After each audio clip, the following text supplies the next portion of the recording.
क्या आपकी परिस्थितियां आपकी साधना में बाधक हैं?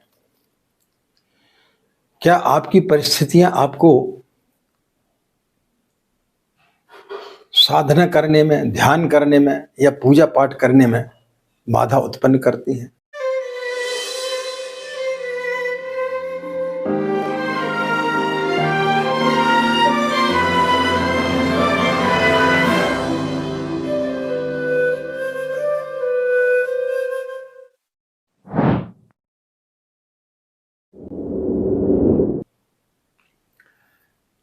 हमारे आत्मी बहुत सारे लोगों की समस्या होती है, बहुत सारे लोगों के फोन आते हैं और सबकी प्राय यही समस्या होती है कि आचार्य जी, हमें पूजा करने के लिए समय नहीं मिलता,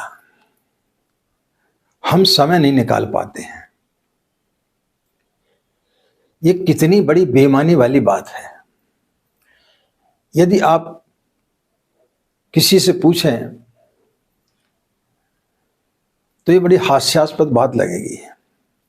व्यक्ति के लिए हर चीज के लिए समय है, कोई भी परिस्थिति उस काम के लिए नहीं रोक पाती, लेकिन ईश्वर के पास बैठने के लिए व्यक्ति के पास में समय नहीं है। ये कितनी बड़ी विडंबना है। हर व्यक्ति कोई ना कोई बहाने खोज लेता है कि क्या करें, सुबह उठ नहीं पाते हैं, सुबह बहुत सारे काम रहते हैं, ऑफिस जाने की जल्दी रहती है, इसलिए हम साधना नहीं कर पाते हैं। तो जो काम व्यक्ति नहीं करना चाहता उसके वो 50 बहाने खोज लेता है। यूनान की एक बड़ी प्रसिद्ध घटना है। वहां के राजा ने अपने वजीर को मृत्युदंड दिया।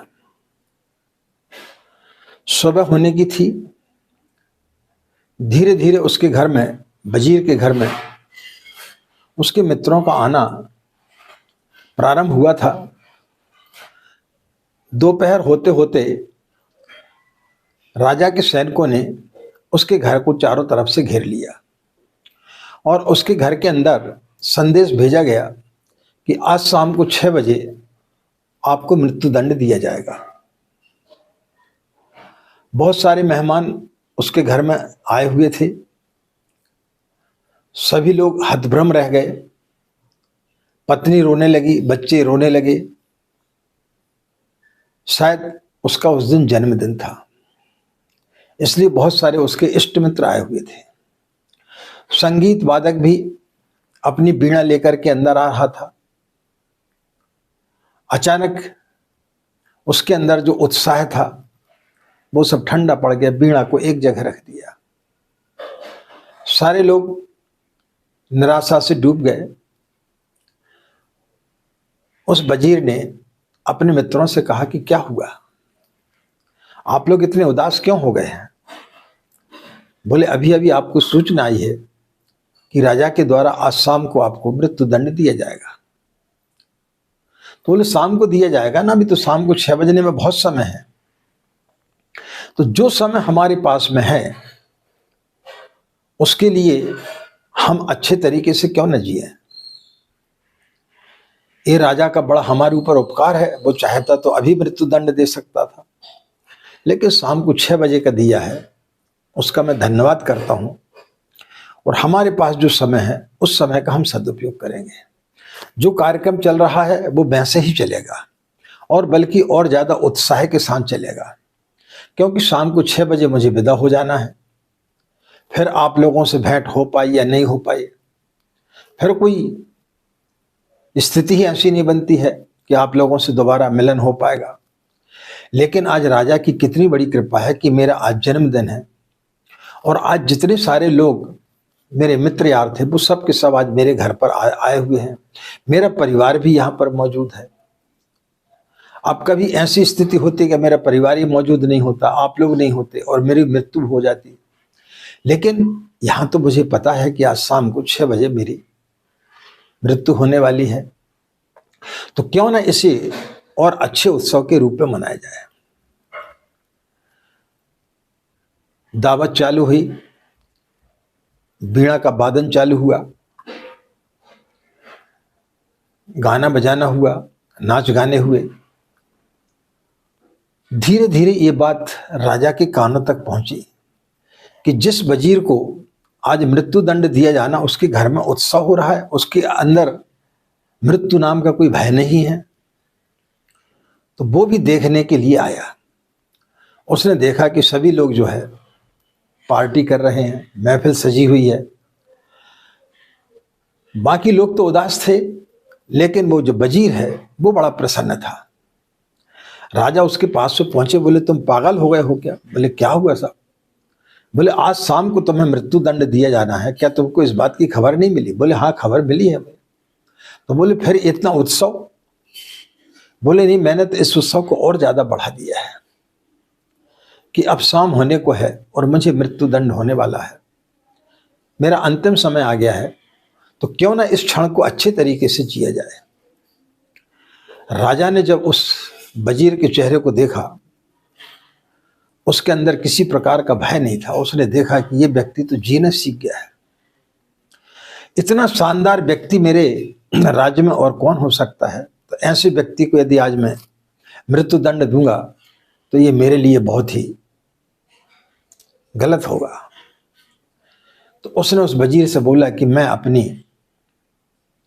न्याय की जो प्रक्रिया है, जिसमें तुम्हें मृत्यु दंड दिया गया है, उसे मैं वापस लेता हूं, क्योंकि मैंने जीवन में विषम परिस्थितियों के साथ में कैसे जिया जाए ये तुमसे सीख लिया है। कि इतनी विषम परिस्थिति में भी कि जब आपकी मृत्यु दंड होने वाला, आपको पता है कि आज शाम को 6 बजे मेरी मृत्यु होने वाली है, लेकिन इसके बावजूद भी आपने उसे उत्सव बना दिया, आप भय से मुक्त हो गए। तो मित्रों, इससे बड़ी परिस्थिति हमारे जीवन में कोई नहीं हो सकती। लेकिन हम ईश्वर के पास बैठने के लिए किसी न किसी तरीके से बहाना खोज लेते हैं कि इस कारण से हम साधना नहीं कर पाए, इस कारण से हमारे पास में समय नहीं मिल पाया। कल्पना करें कि 24 घंटे में आपके पास में सारे काम के लिए समय है। बच्चों के पास बैठने का समय है, टीवी देखने का समय है, चलचित्र देखने के लिए समय है, मित्रों के साथ घूमने के लिए समय है, अन्य काम करने के लिए आपके पास में समय है, लेकिन ईश्वर के पास बैठने के लिए समय नहीं है।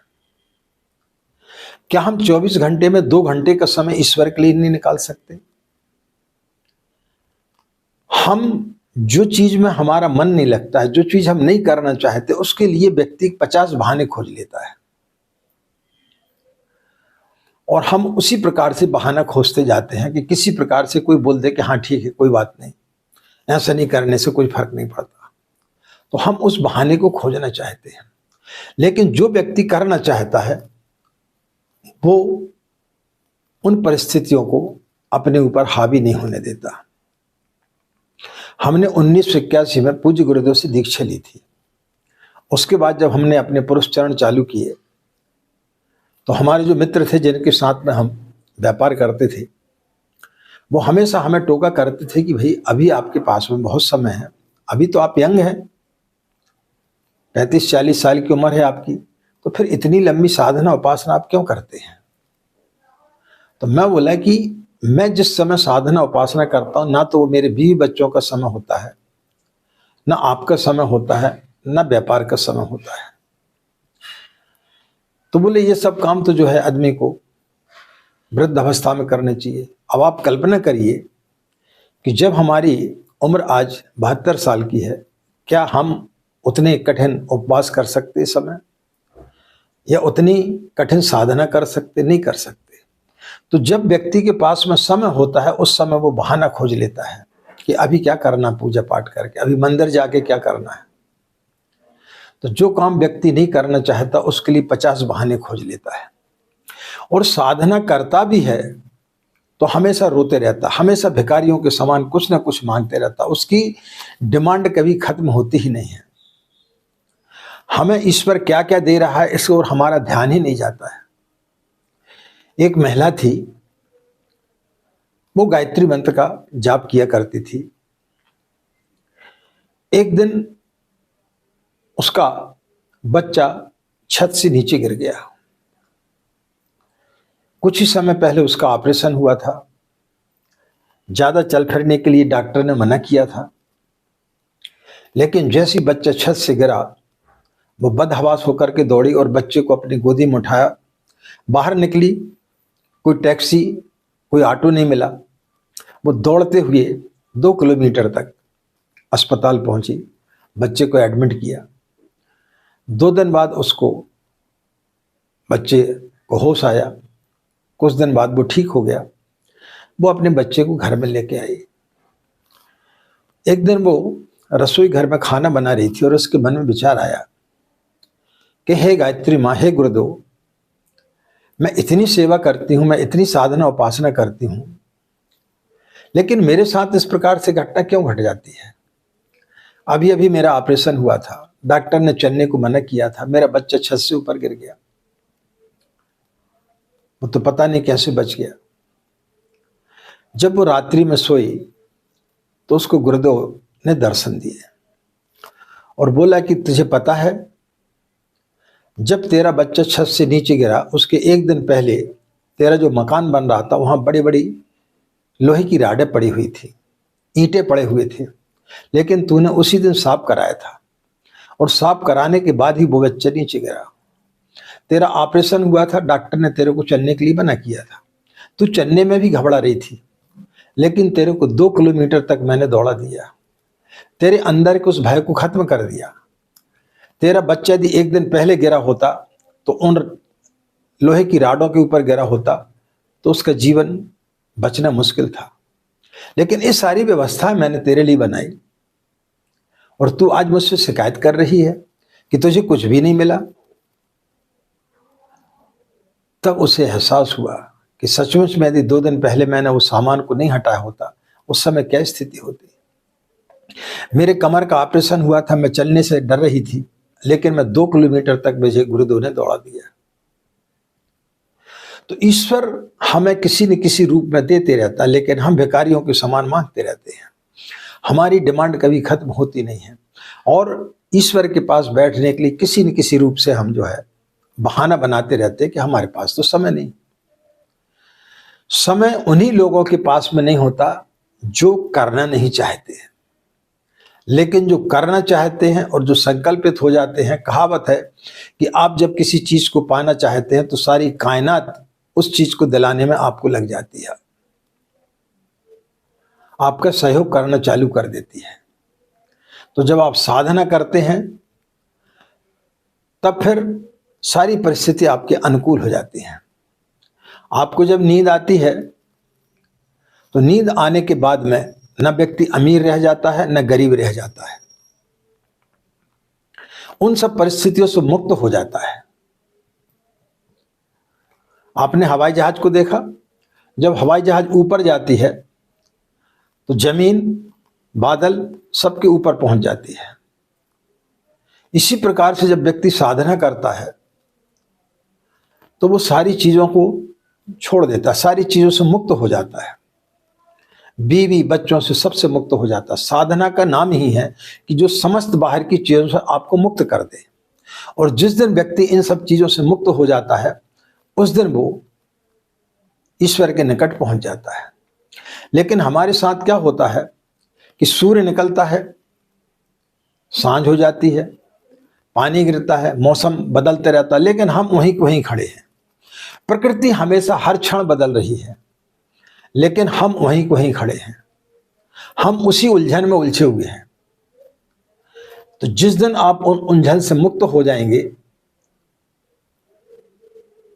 वही क्षण आप जो है ईश्वर के निकट पहुंच जाएंगे। लेकिन हम इन उलझनों से मुक्त होना ही नहीं चाहते हैं और कोई ना कोई बहाना खोजते रहते हैं। इन बहानों को छोड़ करके जिस दिन आप ईश्वर के पास में 24 घंटे में से कम जो है आप 1 घंटा, 2 घंटा, आधा घंटा, 10 मिनट, 15 मिनट आप ईश्वर के पास बैठो तो सही। और जब आप बैठेंगे तो ये सारी चीज़ों से आप मुक्त होते हुए चले जाएंगे और फिर आपको पता चलेगा कि बाहर की जो दुनिया है वो तो अलग है, हम तो कुछ और ही हैं। आपके अंदर परमात्मा विराजमान है और जिस दिन आपको उसकी झलक मिल जाएगी उस दिन आप जो है परमानंद को प्राप्त कर लेंगे। आज की बात समाप्त। आप सभी के अंदर बैठे परमात्मा को हमारा प्रणाम, हमें आज्ञा दें। नमस्कार, ओम शांति।